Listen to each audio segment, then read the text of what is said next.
چھوٹا بھائی میٹرک کرنے کے بعد کالج جانے لگا تھا. وہ آگے پڑھنا چاہتا تھا.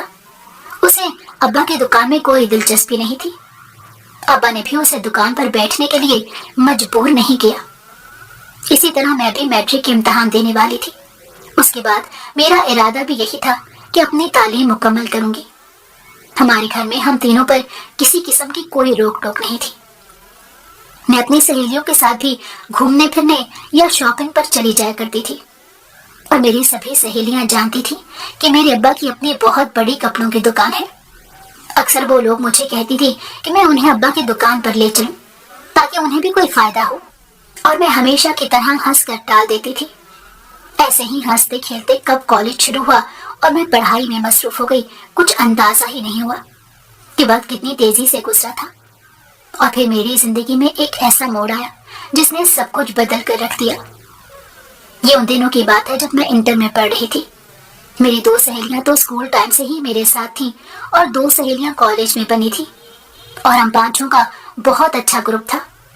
ایک دن بریک ٹائم میں بیٹھے بیٹھے میری سہیلیوں نے ابا کی دکان پر جانے کی فرمائش کی، تو میں نے بھی بلا ارادہ ہی انہیں کہہ دیا کہ اس ویکینڈ پر میں انہیں لے کر ابا کی دکان پر ضرور جاؤں گی. اور میں نے جانے سے ایک دن پہلے ابا کو بھی بتا دیا تھا. وہ کہنے لگے کہ جب مرضی اپنی سہیلیوں کو لے آؤ بیٹا، میں ان کی سوچ سے زیادہ انہیں ڈسکاؤنٹ دوں گا. میں بھی اس بات پر خوش ہو گئی. میں جانتی تھی کہ ابا میری وجہ سے انہیں گفٹ کے طور پر ایک سوٹ بھی لازمی دیں گے. اس لیے میں بڑے فخر کے ساتھ اپنی 4 سہیلیوں کو لے کر چھٹی کے دن ابا کی دکان پر پہنچ گئی. میں اس سے پہلے بھی 2-3 مرتبہ اماں کے ساتھ دکان پر کپڑے لینے گئی تھی، مگر اس وقت دکان بالکل بھی ایسی نہیں تھی جیسے بھائی نے جانے کے بعد سیٹ کروائی تھی. اب تو ہماری دکان کوئی بہت ہی ہائی سٹینڈرڈ آؤٹ لیٹ دکھائی دیتا تھا. میری سہیلیاں بھی بڑی حیران ہو رہی تھی. ابا نے ہماری اسپیشل آؤ بھگت کی، میری سہیلیوں کے لیے جوس اور آئس کریم منگوائے.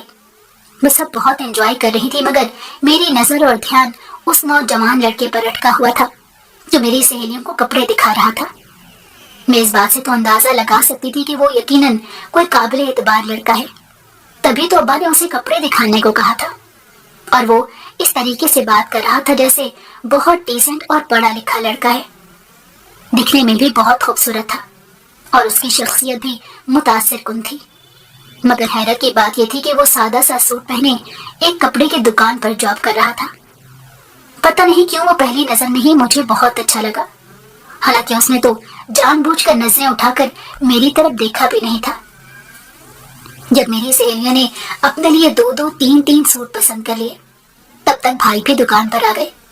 انہوں نے ہی بل وغیرہ بنایا اور میری سہیلیوں کو کافی ڈسکاؤنٹ بھی دیا تھا. اس کے علاوہ ابا نے میری سب سہیلیوں کو ایک سوٹ بھی گفٹ کے طور پر دیا، اور وہ سارا سامان اسی لڑکے نے ہماری کار میں رکھا تھا. اس کے بعد ہم سب اپنے اپنے گھر چلی گئی، مگر میں اس لڑکے کو بھلا نہیں پا رہی تھی. وہ بار بار میری نظروں کے سامنے آ رہا تھا. پتہ نہیں اس میں ایسی کیا خاص بات تھی کہ وہ مجھے بہت اچھا لگا تھا. جب ابا رات کو گھر آئی تو میں نے جان پوچھ کر 2-3 مرتبہ دکان میں اپنی سہیلیوں کی شاپنگ کے بارے میں بات کی. میں چاہتی تھی کہ ابا اس لڑکے کے بارے میں کوئی نہ کوئی بات کریں، اور ایسا ہی ہوا. میرے بار بار ذکر کرنے پر ابا نے اماں کو بتایا کہ جس لڑکے نے میری سہیلیوں کو کپڑے وغیرہ دکھائے تھے وہ ایک غریب گھر کا لڑکا ہے، مگر پڑھ رہا ہے، اور آگے پڑھنے کے لیے ہی اس نے جاب شروع کی ہے. وہ تقریباً 15 دن پہلے دکان پر آیا تھا اور تب سے بڑی محنت کے ساتھ کام کر رہا ہے. اس لڑکے کا نام ذیشان تھا. میں دل ہی دل میں یہ نام سن کر اور اس کے بارے میں جان کر بڑی خوش ہوئی. رات کو سوتے ہوئے بھی بار بار مجھے ذیشان کا خیال آ رہا تھا. کتنا محنتی لڑکا تھا جو غریب ہونے کے باوجود آگے پڑھنے کے سپنے دیکھ رہا تھا. میں اس دن کے بعد بار بار ابا کی دکان پر جانے کے بہانے سوچنے لگی، اور ہفتے بعد ہی مجھے ایک بہانہ مل گیا. ہوا کچھ یوں کہ میری ایک سہیلی نے اپنے کزن کو کپڑے دلوانے تھے. اس نے مجھ سے ذکر کیا تو میں نے کہا ابا کی دکان پر لے چلوں گی، وہاں پر ڈسکاؤنٹ بھی مل جائے گا. وہ بھی یہ سن کر خوش ہو گئی. اس طرح دوسرے دن ہم تینوں ایک مرتبہ پھر دکان پر پہنچ گئی. ذیشان پہلے سے موجود تھا. ہمارے جانے پر ابا نے خوشی کا اظہار کیا اور ذیشان سے کہا کہ ہمیں اچھے سے اچھے سوٹ دکھائے، اور وہ بھی بڑی فرما برداری کے ساتھ کام کرنے لگ گیا. اس دن میں اپنی سہیلی سے بات کر کے ہی گئی تھی. اس نے میرے کہنے پر ہی ذیشان سے اس کا کانٹیکٹ نمبر مانگا اور بہانہ یہ بنایا کہ فلاں سوٹ کی اپڈیٹ کے لیے پوچھنا پڑے گا، اس لیے کوئی رابطہ نمبر دے دیں.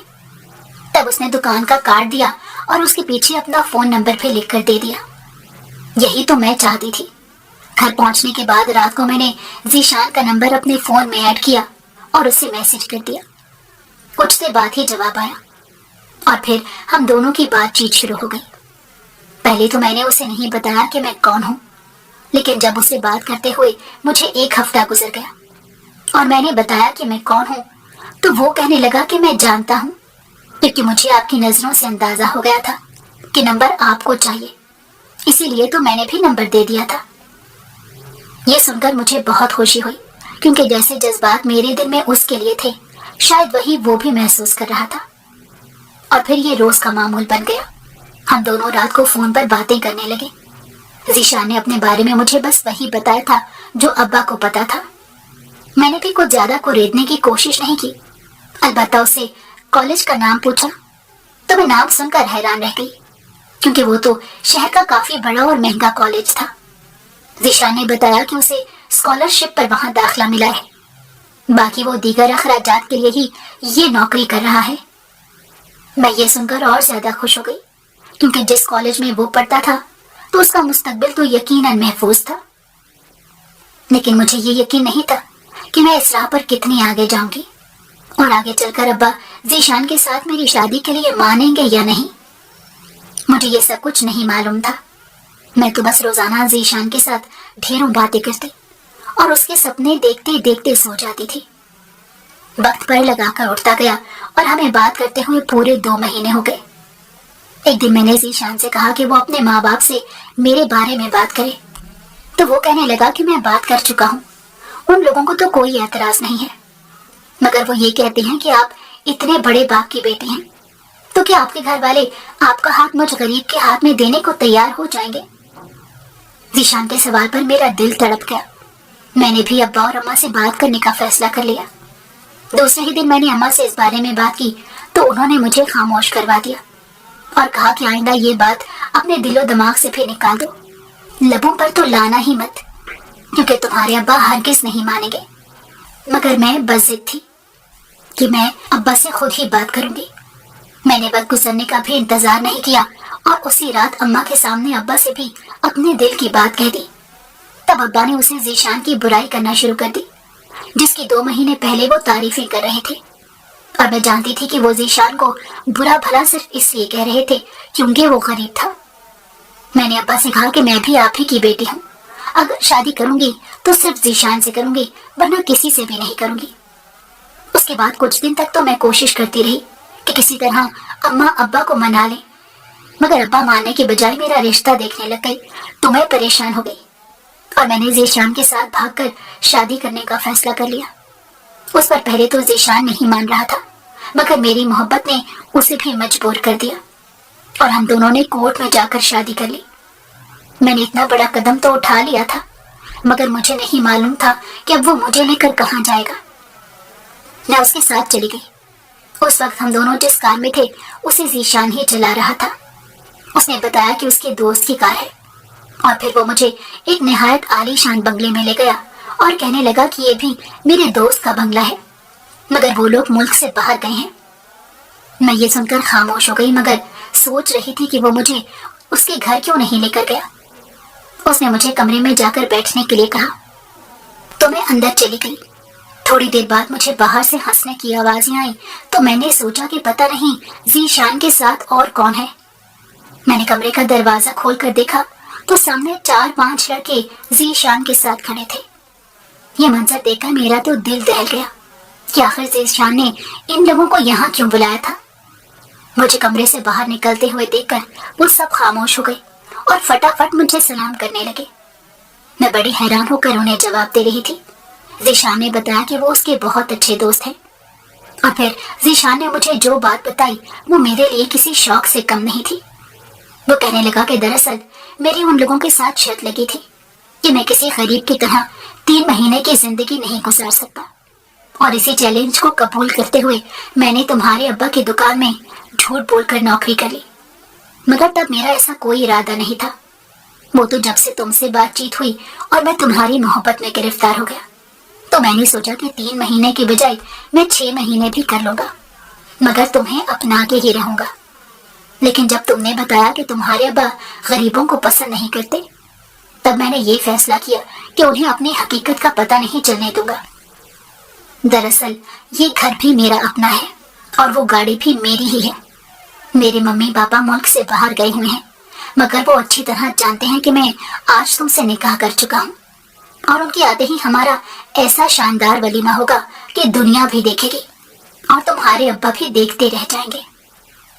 یہ کہتے ہوئے ذیشان نے مجھے آنکھ ماری تھی تو میں بھی بے اختیار مسکرا دی اور اس کے دوست بھی خوب ہنسنے لگ گئے۔ لیکن مجھے یقین ہی نہیں آ رہا تھا کہ میں جس ذیشان کی بیوی بنی ہوں وہ اتنا زیادہ دولت مند ہے۔ ایسے ہی 1 ہفتہ گزر گیا اور پھر ذیشان کے مما پپا بھی واپس آ گئے۔ وہ میرے لیے بہت سارے تحفے لائے تھے اور مجھے بہت پیار سے ملے تھے۔ 3-4 دن بعد انہوں نے شہر کے سب سے بڑے ہوٹل میں ولیمے کی دعوت رکھی اور اماں ابا کو بھی فون کر کے انوائٹ کیا۔ میں نہیں جانتی تھی کہ ابا کیا سمجھے تھے یا کیا نہیں، مگر جب وہ لوگ ولیمے کے لیے ہوٹل میں آئے تو ان کے چہرے سے حیرت صاف نظر آ رہی تھی۔ حالانکہ وہ میرے لیے بہت سارے تحفے تحائف لائے تھے، کیونکہ جب میرے سسر نے انہیں کال کی تھی تبھی انہیں پتا تو چل گیا تھا کہ حقیقت کیا ہے۔ لیکن ابا کافی شرمندہ سے لگ رہے تھے، مگر میں نے ابا اور اپنے باقی گھر والوں کے آنے پر بے حد خوشی کا اظہار کیا۔ اور پھر ولیمے کے اگلے دن میں ذیشان کے ساتھ اپنے گھر والوں سے ملنے بھی گئی۔ تب ابا نے مجھے کہا کہ وعدہ کرتا ہوں آج کے بعد کسی کو بھی حقیر نہیں سمجھوں گا، اور یہ سن کر میرے دل میں ایک سکون اترتا چلا گیا۔